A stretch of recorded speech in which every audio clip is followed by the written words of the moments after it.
बिस्मिल्लाहिर्रहमानिर्रहीम। शुरू करता हूँ अल्लाह के पाक नाम से जो बहुत बड़ा मेहरबान नहायत रहने वाला है। दोस्तों, बहनों, भाइयों, बुजुर्गों, अस्सलाम वालेकुम। तारीख़े इस्लाम की किस्त नंबर 92 में हम आपको खुशामदीद कहते हैं और इसमें हम बयान करेंगे हजरत अली करमुल्लाह वजह के अमाल का अज़ल व नसब। तो दोस्तों, हजरत अली रज़ी अल्लाह ताला ने बसरा पर उस्मान बिन हनीफ को, कूफा पर अम्मारा बिन शहाब को, यमन पर अब्दुल्ला बिन अब्बास को, मिस्र पर कैस बिन साद को, शाम पर सुहैल बिन हनीफ को आमल और वाली मुकर्रर कर रवाना किया। उस्मान बिन हनीफ जब बसरा पहुंचे तो बाज लोगों ने इनको आमल और हाकम तस्लीम करके इनकी इताअत कबूल कर ली, मगर बाज ने कहा कि हम फिलहाल सुकूत अख्तियार करते हैं। आइंदा जो तर्ज अमल अहले मदीना का हो गया, हम इसके इत्तबाह करेंगे। कूफा की तरफ अमारा बिन शहाब रवाना किए गए थे। वो अभी रास्ते में ही थे कि तला बिन खालिद से मुलाकात हुई।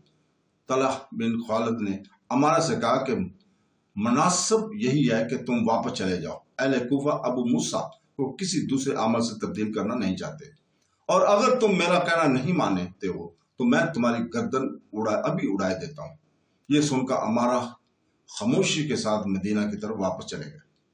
अबैदुल्लाह बिन अब्बास यमन में दाखिल होने से बेशतर वहां के साबिक आमल मक्का की जानब रवाना हो चुके थे।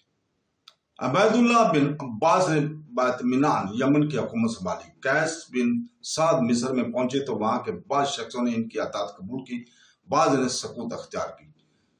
बाज ने यह कहा कि जब तक हमारे भाई मदीना से मिस्र में वापस ना आ जाएं, इस वक्त तक हम कुछ नहीं करना चाहते। सुहैल बिन हनीफ जो अमीर शाम होकर जा रहे थे, तबूक पहुंच कर चंद सवारों से मुलाकात हुई।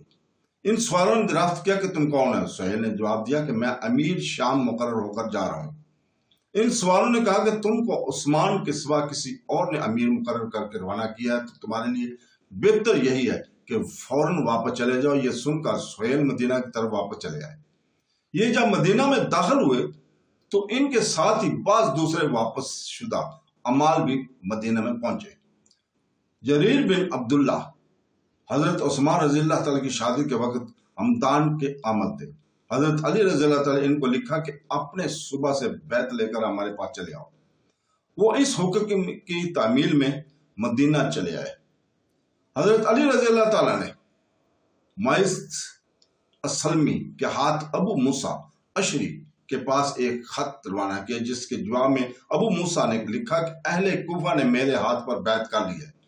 अक्सर ने यह बैत बरजाद और रगबत की है, और बाज ने ये अकरा इस खत के आ जाने से को इत्मीनान कूफा की तरफ से हासिल हुआ। जब अबू मूसा के नाम कूफा की जानिब से खत रवाना किया गया, इस वक्त दूसरा खत जरीर बिन अब्दुल्ला और सब्जा के हाथ हजरत अमीर मुआविया के नाम दमिश्क की जानब भेजा गया। वहां से 3 महीने तक कोई जवाब नहीं आया। हजरत अमीर मुआविया ने कई महीने तक कासद को ठहराए रखा। फिर एक खत सरबा मोहर अपने कासद को देकर जरीर बिन अब्दुल्ला के साथ मदीना की तरफ रवाना किया।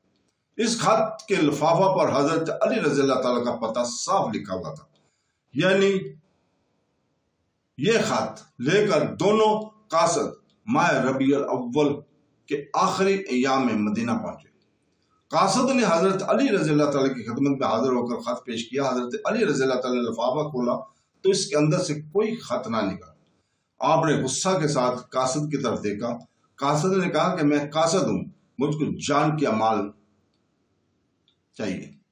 हजरत अली रज़ी अल्लाह ताला ने फरमाया, हाँ, तुझको अमान है। इसने कहा कि मुल्क शाह में कोई आपकी बैत ना करेगा। मैंने देखा है कि 60,000 सेवक उस्मान गनी के खून आलूद कमीज पर रो रहे थे। वो कमीज लोगों को मुश्तिल करने की गरज से जामिया दमिश्क की मेंबर पर रखी हुई है।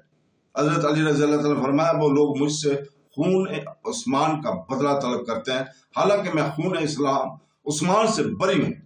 अल्लाह कातलीन उस्मान से समझे।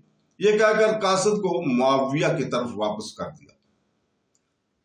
बलवाइयों और सबाइयों نے اس قاصد کو گالیاں دے کر مارنا چاہا، لیکن اہل مدینہ کے بعض اشخاص نے اس کو آزاد پہنچنے سے بچایا اور وہ مدینہ سے روانہ ہو کر دمشق پہنچا۔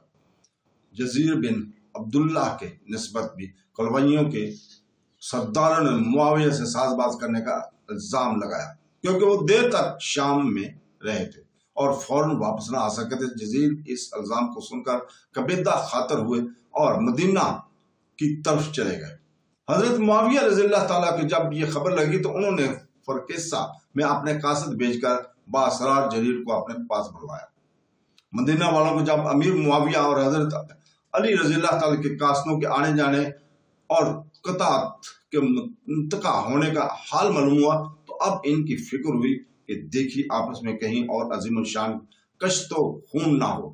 چنانچہ اہل مدینہ زیاد بن قصہ کو حضرت علی رضی اللہ تعالیٰ کے مجلس میں بھیجا کہ ان کا اندیہ جنگ کے متعلق معلوم کر کے ہم کو مطلع کرے۔ حضرت علی رضی اللہ تعالیٰ نے زیاد سے مخاطب ہو کر کہا کہ تیار ہو جاؤ۔ اس نے کہا کہ کس کام کے لیے؟ آپ نے فرمایا کہ ملک شام پر حملہ آور ہونے کے لیے۔ زیادہ عرض کیا کہ نرمی اور مہربانی سے کام لینا تھا۔ حضرت علی رضی اللہ تعالیٰ نے فرمایا کہ نہیں، باغیوں کو سزا وہی ناگزیر ہے۔ مدینہ والوں کو جب امیر معاویہ اور حضرت علی رضی اللہ تعالیٰ کے قاصدوں کے آنے جانے اور تعلقات کے منقطع ہونے کا حال معلوم ہوا تو اب ان کو فکر ہوئی کہ دیکھیے آپس میں کہیں اور عظیم الشان کشت و خون نہ ہو۔ چنانچہ اہل مدینہ زیاد بن مطلفلہ قصہ کو حضرت علی رضی اللہ تعالیٰ کے مجلس میں بھیجا کہ ان کا اندیہ جنگ کے متعلق معلوم کر کے ہم کو مطلع کرے۔ حضرت علی رضی اللہ تعالیٰ نے زیاد سے مخاطب ہو کر کہا کہ تیار ہو جاؤ۔ اس نے کہا کہ اس کام کے لیے آپ نے فرمایا کہ ملک شام پر حملہ آور ہونے کے لیے۔ زیاد نے عرض کیا کہ نرمی اور مہربانی سے کام لینا تھا۔ حضرت علی رضی اللہ تعالیٰ نے فرمایا کہ نہیں، باغیوں کی سزا وہی ناگزیر ہے۔ اہل مدینہ کو جب یہ معلوم ہوا کہ حضرت علی رضی اللہ تعالیٰ ضرور ملک شام پر چڑھائی کرنے والے ہیں تو حضرت طلحہ اور زبیر دونوں حضرت علی رضی اللہ تعالیٰ کی خدمت میں حاضر ہوئے اور عرض کیا کہ ہم عمرہ کرنے مکہ مکرمہ کو جاتے ہیں، ہم کو مدینہ سے جانے کی اجازت دیجیے۔